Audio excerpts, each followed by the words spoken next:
Bonjour à tous, petite vidéo sur la reprise des labours. Donc là on est avec le Fendt 726 Gen 7 et notre cultivateur carré de 6 mètres. Donc c'est un cultivateur queue de cochon, on a une dent tous les 20 cm, on a un peigne arrière qui va permettre justement de niveler un peu, et un rouleau plutôt intéressant dans nos terres assez lourdes.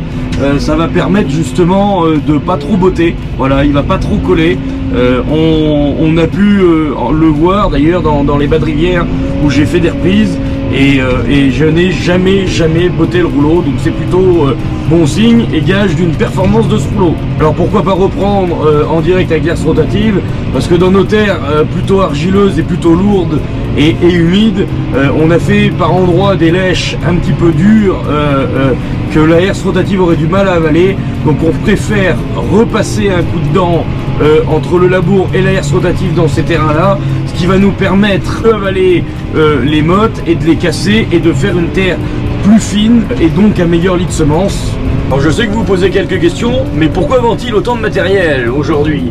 Bien parce qu'on a pris la décision de réduire la voilure, réduire la partie prestation de service. On va garder les activités de récolte, notamment les vendanges et les moissons, et un petit peu de semis, pour se focaliser sur l'exploitation, qui est quand même une exploitation assez conséquente, parce qu'on a quand même plus de 1000 hectares de céréales et 90 hectares de vignes, et ça il faut du temps pour le faire. Donc oui, il y a du matériel à vendre, notamment le TerraTrak, l'automoteur, le Bonnel.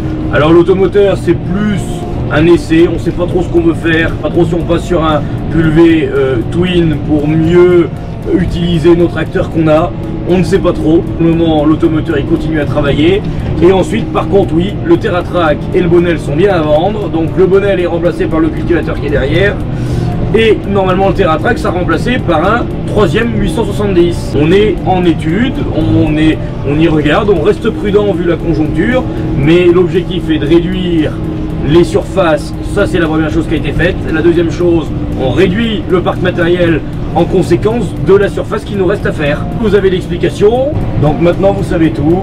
Je vais vous laisser sur une petite vidéo. À bientôt.